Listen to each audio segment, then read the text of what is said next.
Hi, everybody. This is Hondo Carpenter from the Las Vegas Raiders Insider Podcast, and old Uncle Hondo is your beat writer covering the Las Vegas Raiders for Sports Illustrated's Fan Nation Raiders Today. It's great to have you. Thank you for joining us. I've got a lot to dig in with you today. Um, Before I do it, just a couple of things. I want to once again thank you. Record numbers growing exponentially, and that's all because of you guys. Thank you for liking, for sharing, for hitting the notification buttons, everything that you do. I'm sure I'm leaving something out, but thank you for it. I appreciate it. We try to keep all of our content, and it is. I say we try. It is 100% free, and just bringing you as much information as we can bring you about your beloved Las Vegas Raiders. Thank you so much. It is an honor and a privilege to serve you, and I just want you to know that we appreciate you. You can follow me on Instagram at HondoSR, on X, formerly known as Twitter, when you go to at Hondo Carpenter, and of course, si.com /NFL/Raiders. So thank you for being with us. Got a lot to get in with you today. Going to be answering some emails that have come in, including an email that I consider probably one of the best I've ever gotten, asking me about the process of reporting information. I think it's one that you'll really enjoy. But first, I want to start, before we get to all the email, I want to start with what are my expectations of the Raiders for the week? And then going back and looking at last week, what do I think of how the process all went down? Again, we're going to talk about expectations for this week and going back and reflecting on last week after essentially a week of free agency. I know the first couple days where you couldn't sign anybody, it was legal tampering. I thought the Raiders this week did a lot of what I expected them to do. They were very active, which you may say, wait a minute, how can they be very active? They signed Andre Sims.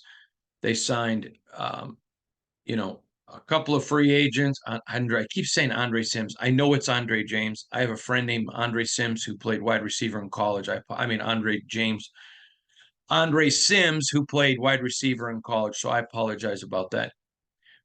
But they re-signed Andre James, which was a deal that they made him a very good offer. And then when they got the sense that there were going to be multiple teams encased around him, then they went back and said, okay, did we read the tea leaves right? Is what we think the market really the market? If one or two teams wants to overpay from you, that doesn't determine the market. But if you start to get a multiplicity of teams that want to pay more than you, then you do have to reevaluate the market. So they look at it, they make their offer more in line with what the market is, and Andre wants to stay, re-signed. Okay.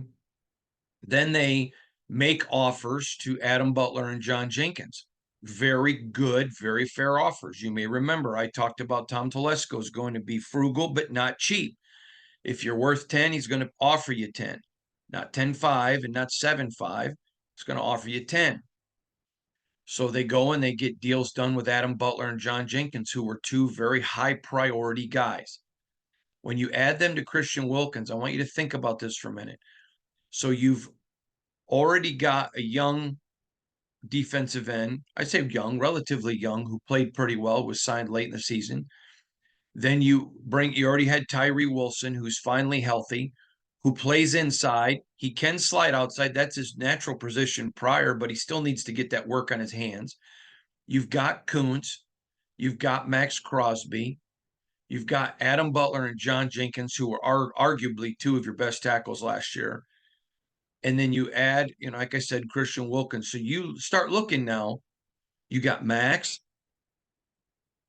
Kuntz, Tyree, another young defensive end, Wilkins, Butler, Jenkins. There's already 7, and I told you I thought they would carry 10, maybe 11, but I don't think 11. I think there's a maybe there.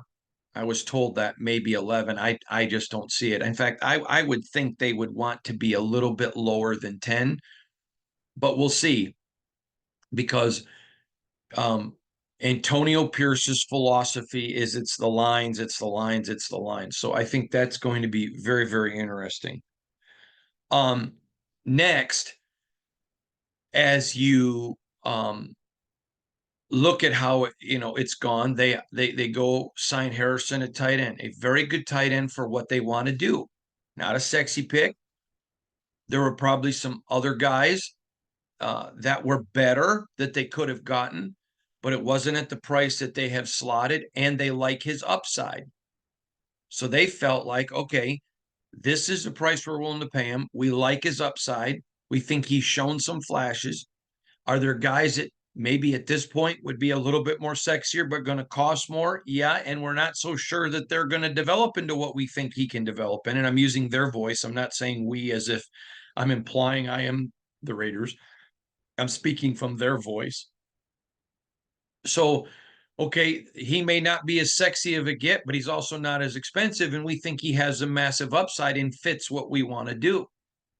They already have Cole Fotheringham, which is a guy that showed a lot of flashes last year in the preseason. This is a young man that I think's a player in this league.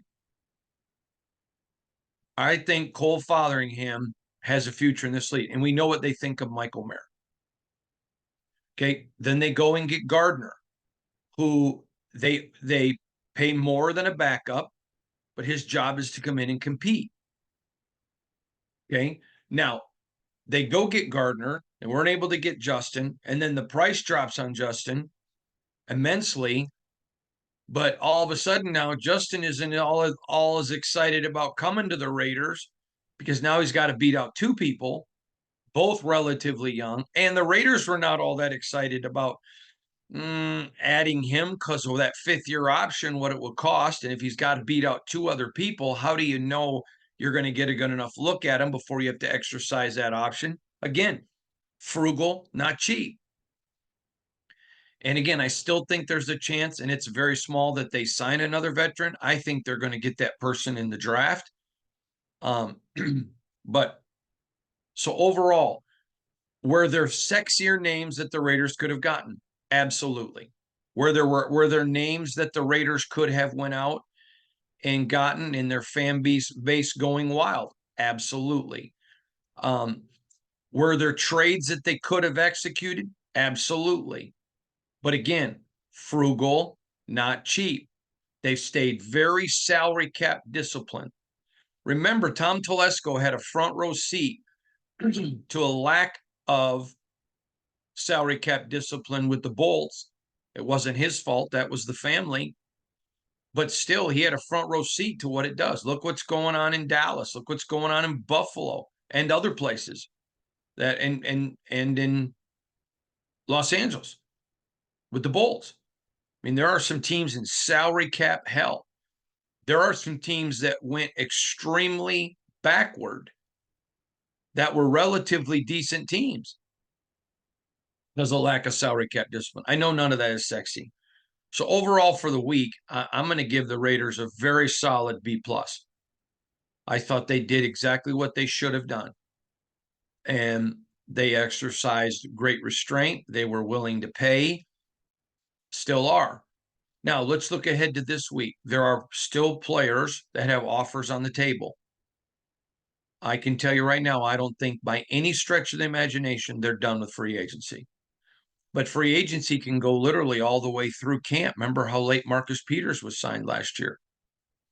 But I think with each signing with the Raiders, you're going to see extreme discipline. They like the team that they have. Now, they want competition everywhere. They want Max competing. You say, well, there's no way anybody beats out Max. I 100% agree. But let's keep adding talent. The best NFL teams. I'll share this with you. I had an NFL general manager tell me this one time. He said, I know that I have done my job when we're cutting people, and the moment our guys are getting cut, other teams are signing them. I know I did my job when people are coming to our practice squad and signing guys. He said, that's my job. My job's to accumulate talent. It's my coach's job to develop talent. I thought that was a really brilliant analysis. And so what I would say to you is I thought they had a very good week last week. I think there's things that they could have done, but I mean, I've only been covering the Raiders for 5 years, but if there's one thing I've noticed in years with the Raiders, it's wow, let's win a press conference. Well, I think Raider Nation's tired of winning press conferences. I think they just want to win ball games. So I think people who are a little frustrated, I don't think their frustration is towards Antonio or towards Tom. I think their frustration is towards losing. And guess what? If this team comes out next year and they went 8-9 this year and they go 10-7, or they go 9-8 but get in the playoffs, Raider Nation's going to be excited. They're going to get on board. I said this before. I think that somebody once asked me, why do you think so many Raider fans hated Derek Carr? I think there were a segment that hated Derek. I just think there were a lot of them that associated him with years of losing. So let's make a change.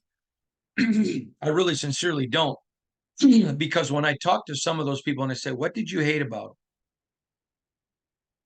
Some it was personal, but most it was the losing. And winning covers a multitude of sins.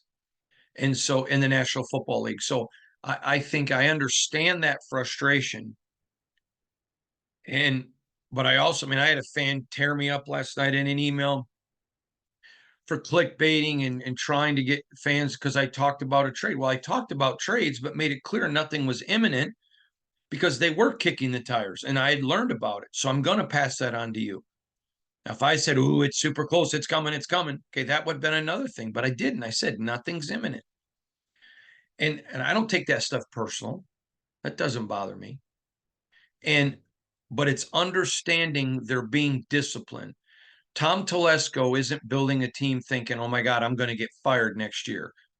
He's building a team for the next 5 years. And I think Tom's done a terrific job. And remember, people say, well, I don't get one dime from the Raiders. Not one. I don't work for them. I don't get paid by them. And I have been willing to say when I think that people at the Raiders have not done a good job. I think they've done a good job, and I think you owe it to them to be fair. That's my job. See, I don't get to look at it from a fan perspective of, man, we didn't get enough sexy stuff. We didn't do enough sexy stuff. Telesco sucks. I don't get that privilege. And if Tom had overpaid, I would have been critical. If they had lost Andre James, I would have been critical because of the amounts of teams that were interested. Okay, there were several teams that were interested in Jermaine Illuminor, but not at the price of what the Raiders had offered. And the Giants were, so they go. So you know what? That's an understanding. Giants need him. He's got relationship with Carmen Brasillo. They pay a little bit more. I get it. Okay, same thing with Josh Jacobs. I really like Josh. I think Josh is a really good kid, and I think he's a tremendous running back when he's available. But you can't go pay the money, the guarantee that Green Bay got on a guy that you don't know if he's going to miss 25% of the games. It's just too much money. And so, when you look at the big money deals that people get, it's usually guys that have a proven ability to stay healthy and to produce. That's how you get the big jack in this business. So again, that's how. Now looking forward this week, I know there are offers on the table. So I fully anticipate that the Raiders will sign some. A couple of them, they may still continue to wait and see. Now they run a risk too, because the Raiders are continuing to evaluate the market. And maybe there's somebody that they didn't make an initial offer to that maybe they overvalued a little bit. And now they're like, okay, we've been waiting on this guy for this. This guy's values come down a little bit. Man, we'll pounce. So I think some people need to be careful there too. But I do expect that there'll be some signings this week. And I think the Raiders just continue now. I would say, well, I'll get into that later in the week. But I think now there's clarity coming to the draft. There's still pro days and some chance to meet. There's the official visits. I don't think all of the draft board is quite settled, but I think it's starting to get settled. And then I think the Raiders can look at holes and needs. So let's get to some of these emails. First one I want to get to is from Cassandra. I love your name, Cassandra. My little girl's name, well, she's not little anymore, but my daughter's name is Sandra. So I love that. That's after my mom. So let's get going. Cassandra says to me, Hondo, I am very interested in the Raiders and in the draft process. Do you think they know right now who they're picking? No. You can't because you're at 13. So that means you'd have to be able to read the minds of the 12 people ahead of you.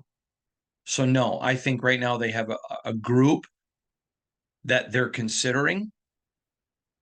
And I think as free agency continues to evolve, as the special visits to the facility evolve, pro days, interviews, Zoom meetings, as all of that continues to evolve, Cassandra, I think that more clarity will come. But no, I do not. In fact, I know they have not made a decision on what they're going to do yet.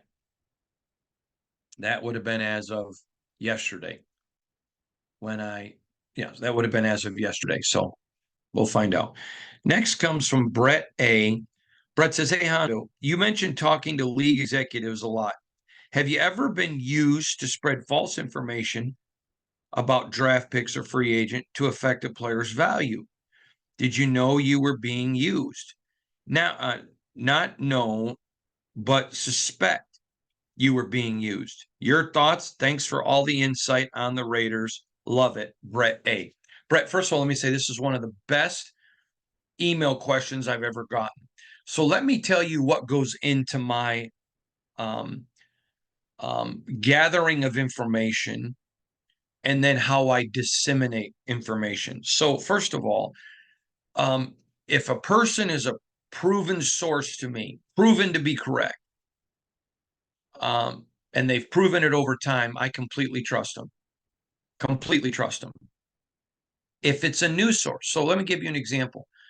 I have a news source that has come to me because of my relationship with someone else. So I called them for information. They said, hey, let me call this guy. He's one of my best friends.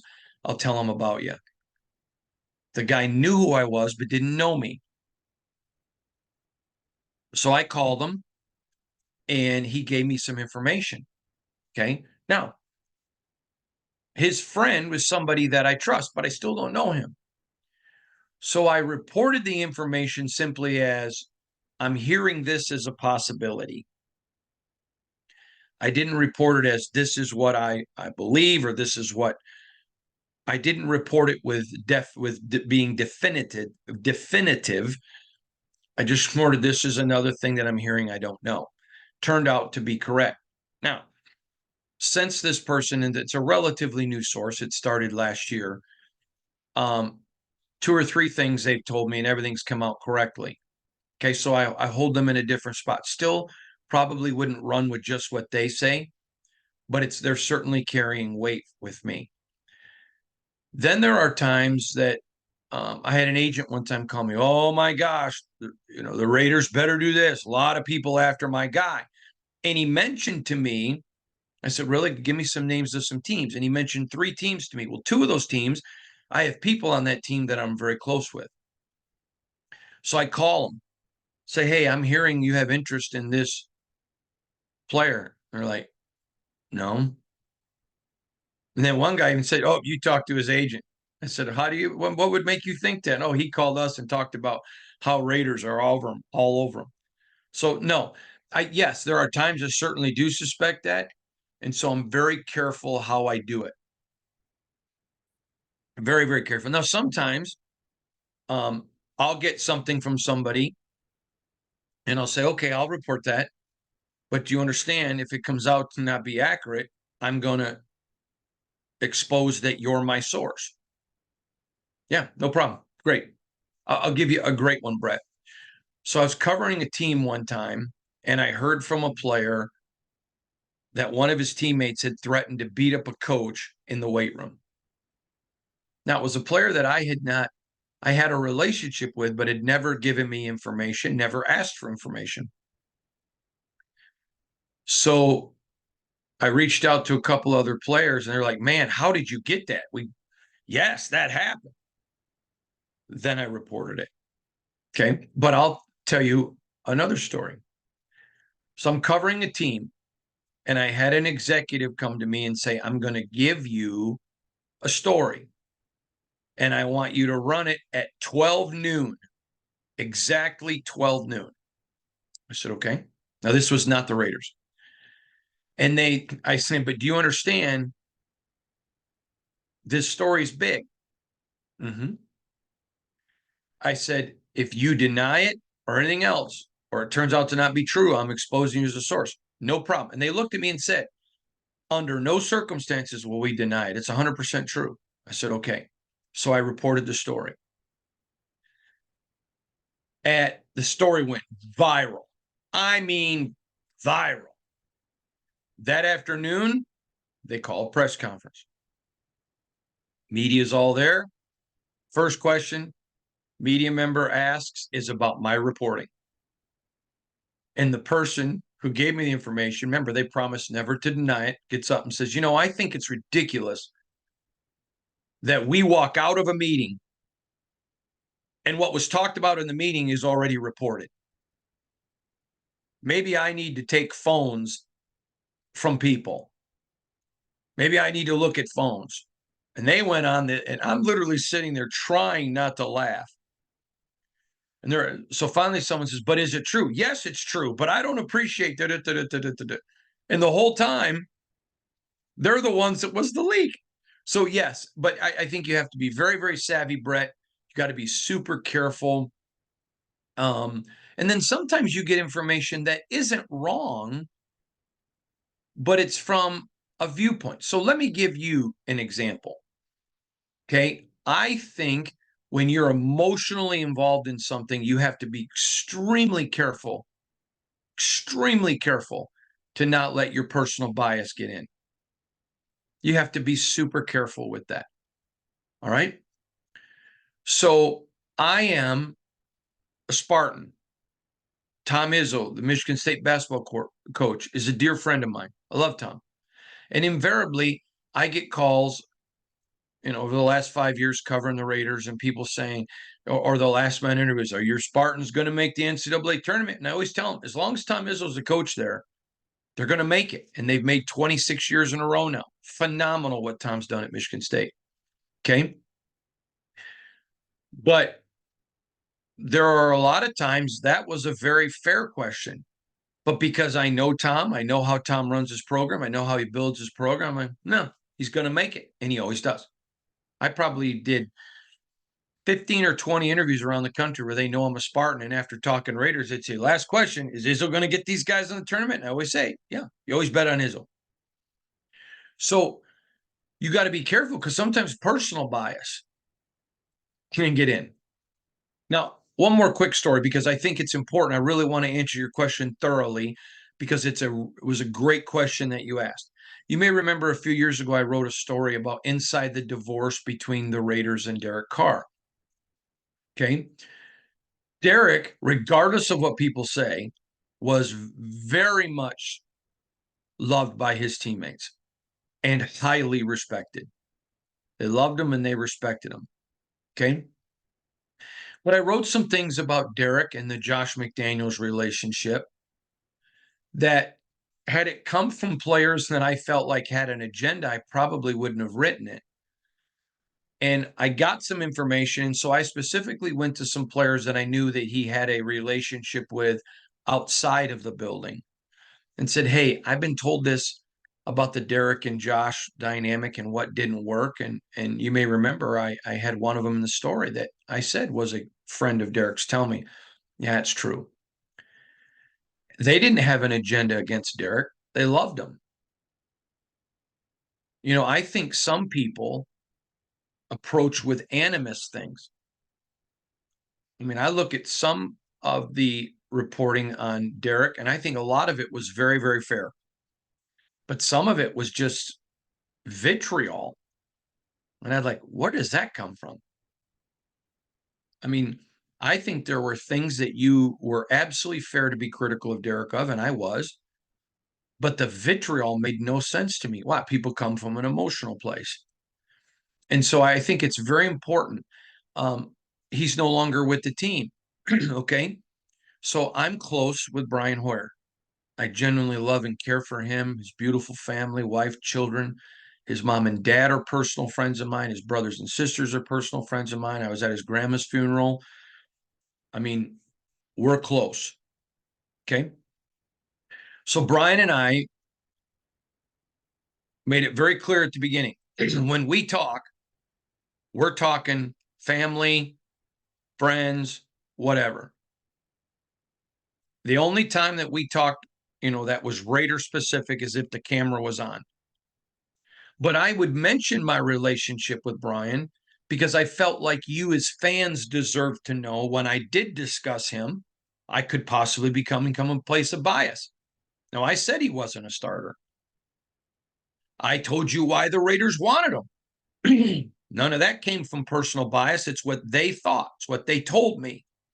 And I was the first to report right after the season, he's not coming back.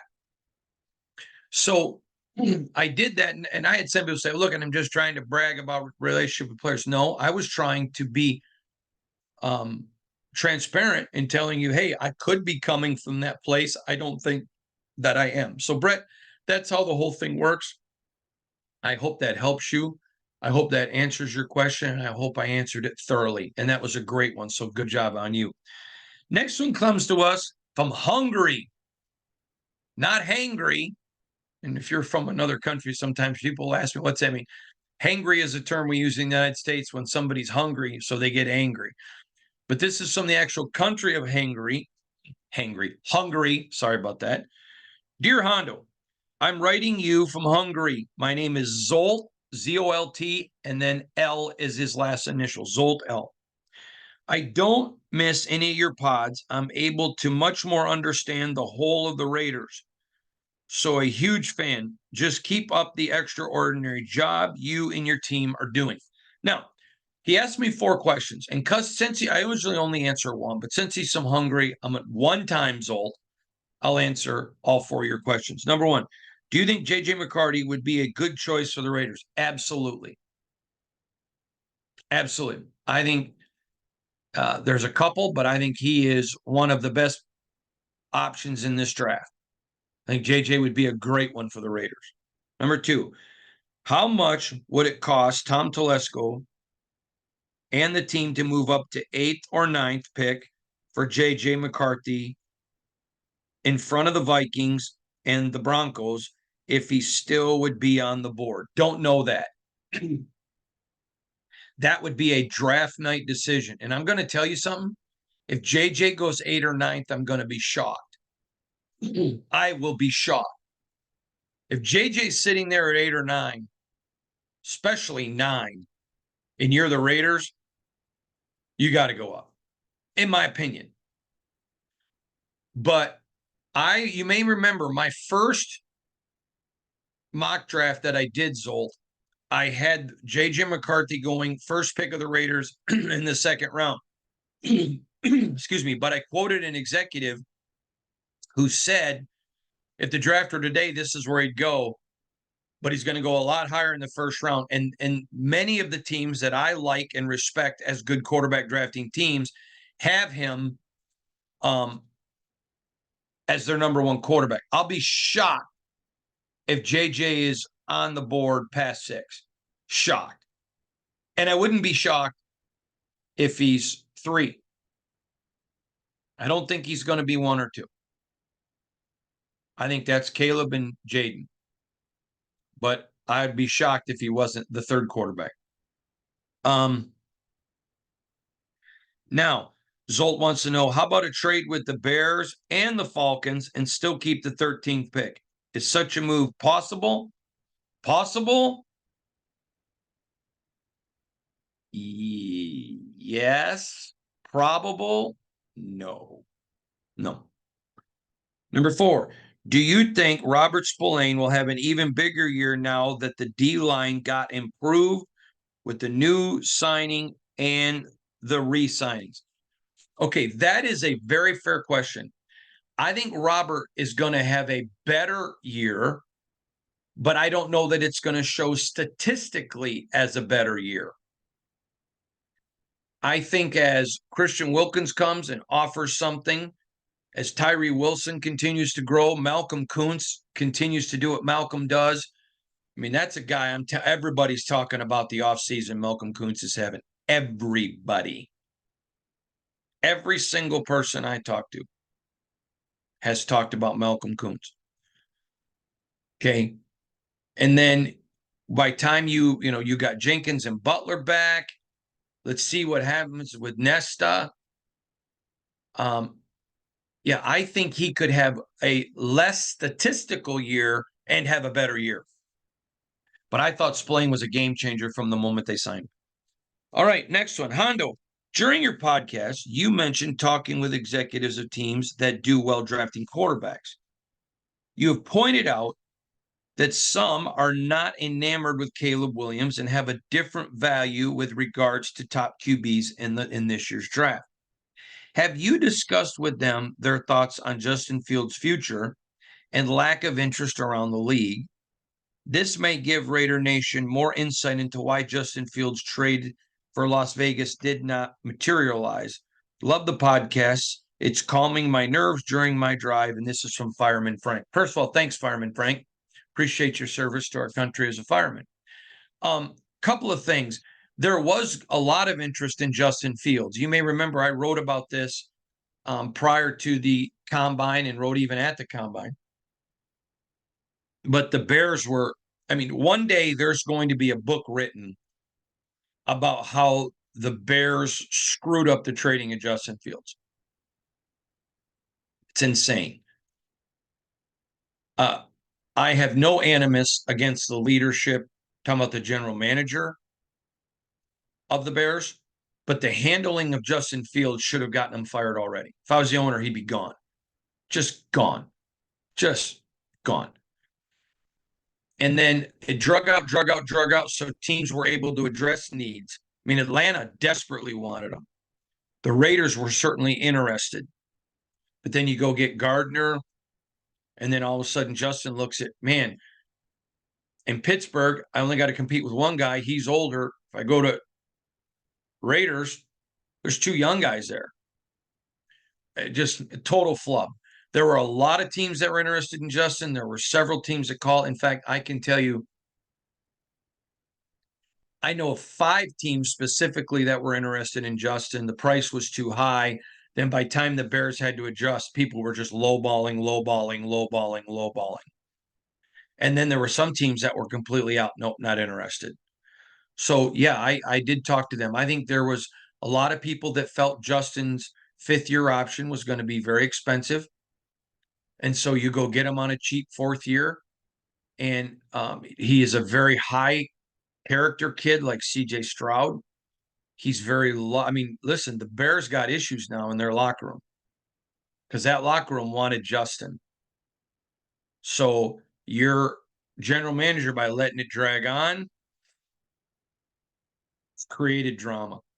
I have some really good friends that are very good Bear fans. In fact, you may remember I told you about them, a school teacher and a doctor in Texas. And when the Bears, play the Raiders, of course, they go to that game. And I just told him, I said, your general manager's handling of this has been atrocious. So anyways, I think there'll be books. If not books, there's going to be a ton of discussion for years to come on how not to handle a situation. And let me tell you, that's not what you want associated with your name, is how not to handle something. So yeah, I think there absolutely was a market.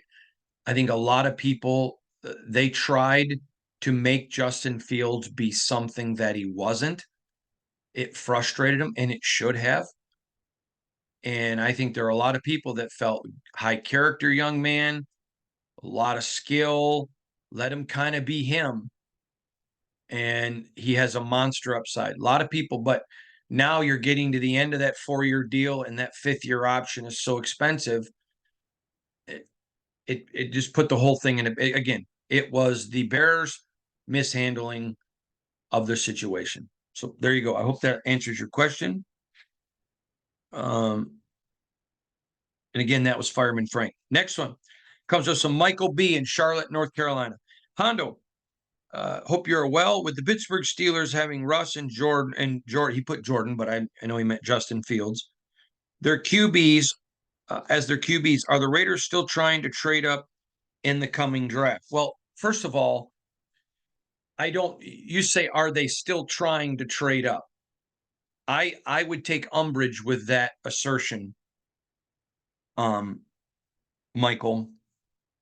They certainly made all the phone calls on what's it going to cost to move up. I talked to you well before the combine on that. To move to one at one point, it was going to be 3 1s and 3 2s. They had checked every place. I don't know that I would use the word trying, because they understood until they knew if there was more than one quarterback they were willing to pay at one. What if there were 2, then you would try to go to 2, but Washington doesn't want to trade. If there were 3, you'd be willing to trade to 3, but New England, I think they would trade, but I think the cost would just be so incredibly high, and I don't think they want to trade. So when a team doesn't want to trade, the price is going to be outlandish. So here is where they find themselves. Do they know what the cost is to trade up? Yes. I believe now if there's going to be a trade, it's going to come on draft night. So I don't know that I would say they're trying to move up. I think they're constantly evaluating the cost. And as the thing falls out, I would tell you this, I will be stunned. I don't think that let me just say this. I would be stunned if they moved up into the top 3, because that means they are going to pay a massive price. Because all 3 of those teams, Chicago's not trading. I'm told by people who are part of the Commanders, they're not trading. And I'm told by people in the Patriots, the same people that told me that Bill Belichick, if he didn't make the playoffs, was not going to be back this year, that told me that last year at the beginning of the year, are the ones telling me I don't see any way we trade that pick. So I don't know that I would use the word trying. I would certainly say evaluating the market with potential, but I think every day. Now, if a J.J. McCarthy falls, could they? Absolutely. Absolutely. Absolutely. This one comes to us from Felicity G. That's a beautiful name, Felicity. She says, Hondo, I know how much Jim Harbaugh loves J.J. McCarthy. Do you think there's a chance that he would trade Justin Herbert to us and take J.J. McCarthy? Well, you never say never. But that one, I've had several people email me on, Felicity. That one,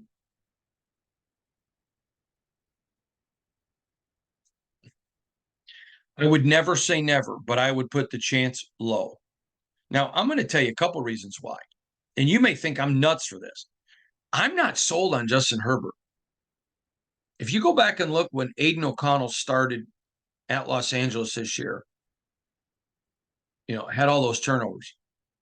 Statistically, he outplayed Herbert, and Josh McDaniels did nothing to help him. Nothing. I don't think in any way Herbert's a bad quarterback.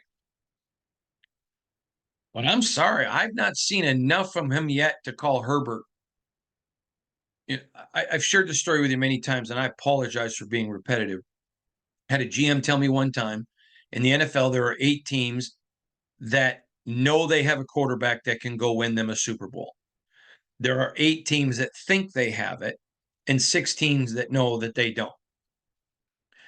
I would say to you, I put Justin Herbert in the maybe he can go win me a Super Bowl. Maybe. So if I'm the Raiders, and Tom Telesco knows him better than anybody else, that would be interesting to see. I've had a lot of people email about it, and I've even seen it discussed nationally. So I'm not ruling it out, but that one would be hard for me. But I know that you're absolutely right. I know for a fact Jimmy loves JJ. So possibility. Good question, Felicity. Next comes from Mike from Texas.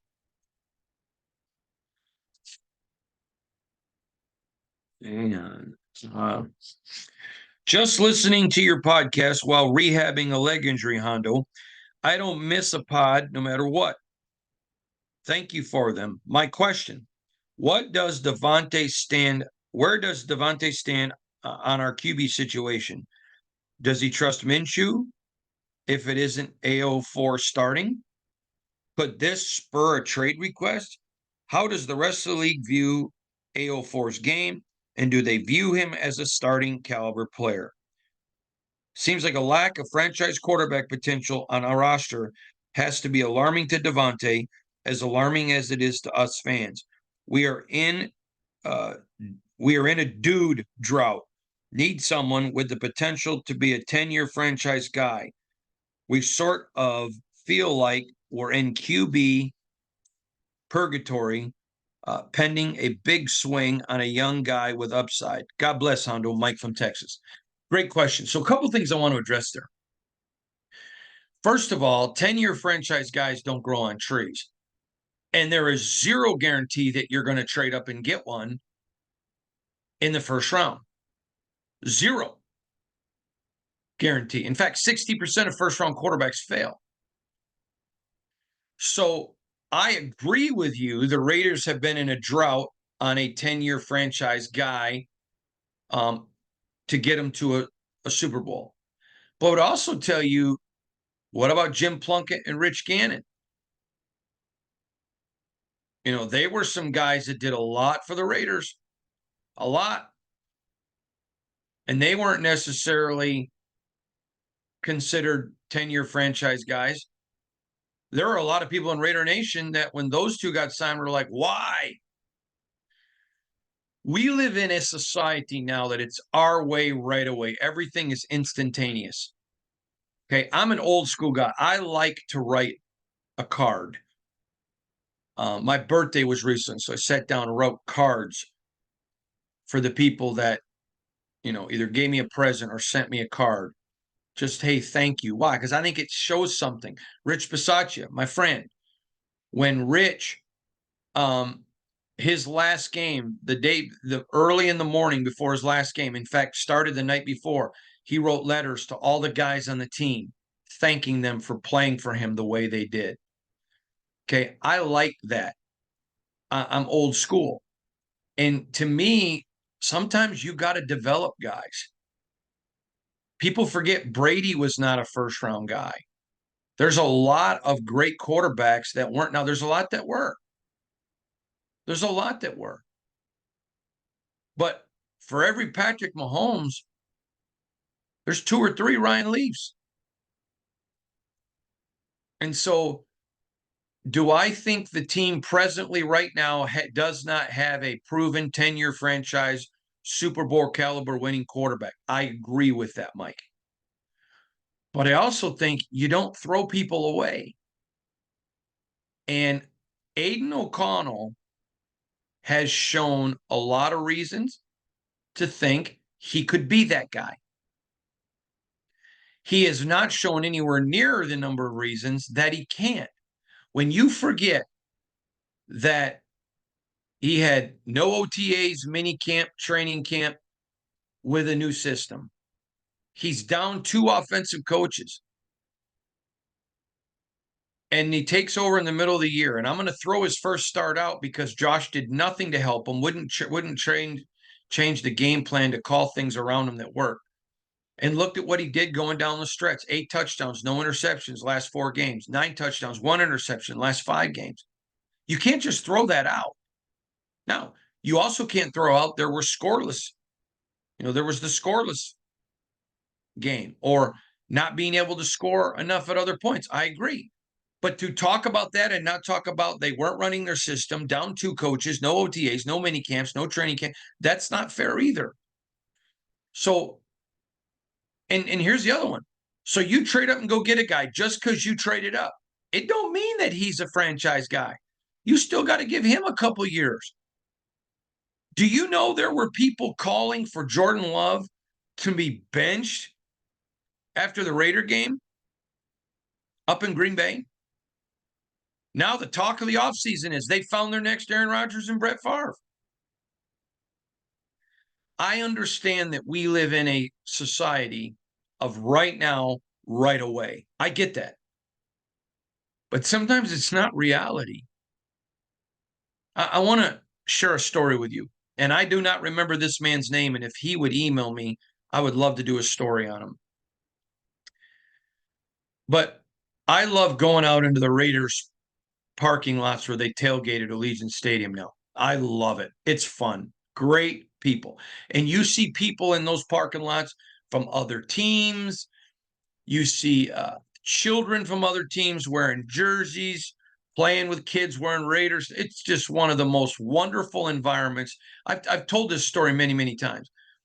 Here at Allegiant, Green Bay at Lambeau, and Pittsburgh, and Kansas City. Not even Dallas as much, although Dallas some, but not to the extent of those, are like college towns. It's like college tailgating. And those and I'm told the Raider tailgates back in Oakland, which I never attended. I went to games there, but never attended any of those, were even more lit. And if you're wondering, lit is it? I'm not trying to sound hip and cool. Lit is a term young kids use today to now mean it was really good. We're even more lit. And so, but when you go down there, it's awesome. So I met a guy last year. I don't remember what game it was. I think I only went to the last two. So it was one of those. And he comes up, shakes my hand, and we visited. He watches the podcast. Great guy. And so I like to ask people, how long you been a Raider fan? Now, usually with Raider fans, you don't even have to ask. I remember when I first started doing this, and you people would email me, "Hey, Hondo, been a Raider fan since 64. Hey, Hondo, been a Raider fan since 76. Hey, Hondo, I've been a Raider fan since this game or that game." Whatever. And so I meet this guy, and the guy says to me, "How long you been a Raider fan?" He goes, "Well, I've been a Raider fan my whole life." And he tells a story. I don't remember if he said he was in jail or prison. I think it was jail, but it may have been prison. But, he'd gotten in trouble, was in trouble there. So he goes in to see his counselor or whatever you call that person that he went to see. And they start asking, what's most important in your life? And he talked about the Raiders. And so he talked about how his counselor just kept saying to him, "Do you want to keep getting in trouble and spend the rest of your life here? Don't you want to go out and see what it's like to be at a Raider game?" And he talked about how he used the Raiders and it motivated him to change his life. Now, and now he's productive. I don't remember what he said he did for a living, but I know he told me what he did.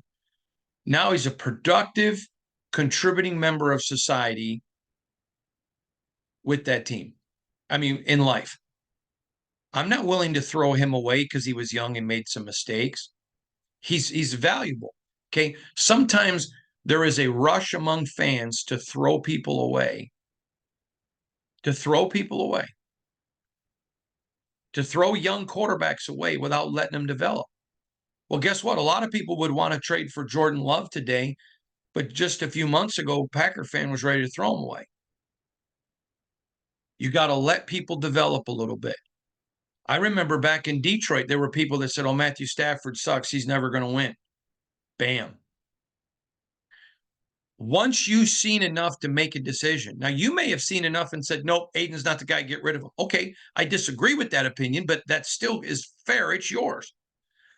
But sometimes people just act like moving up is automatically a guarantee when it's a 60% fail rate. And sometimes it's like, okay, we're just going to make this decision right now. We don't know that CJ Stroud is a franchise quarterback. He looked the best, but we don't know it. There were people that said Peyton Manning was a waste after year one. "Oh, he's an interception machine. He'll never make the adjustment to the NFL." Oh, yeah, they said that. People said that about Colton Miller. So what I would say to you is this. I have been an advocate. You sign a veteran and go draft a rookie and let everybody compete. I agree. I've not seen enough of Maiden to label him QB1 forever. But I still haven't seen enough to throw him out. So you got to create that atmosphere to let them all compete. I think you still go draft a guy. I think you still go sign a veteran. But I just don't think people sometimes understand it's such a fast society. Now we can go buy something and it's on our porch by that night. You know, we go to restaurants, want it our way, right away, whatever. Everything is so fast and so that sometimes you miss the process. I end with this real quick. I was talking one time on an airplane with a police officer. He was a forensic police officer, an investigator. And I talked about, you got to have a really cool job. I like watching NCIS when it had Gibbs. Not so much anymore, but when I had Gibbs. And he's like, no, those shows, Law and Order, make our job hell. I'm like, why? And he says, because it makes it look like you can solve every crime quickly. And, sometimes it just doesn't work. Sometimes there just aren't cameras that you can sneak in and that kind of stuff. He goes, it makes it difficult. People don't understand the process of law enforcement. Same way sometimes in development quarterbacks. It's called development for a reason. Listen, appreciate y'all. Follow us on IG at Hondo SR. Follow us on X, formerly known as Twitter, when you go to @Hondo Carpenter. Thanks, everybody.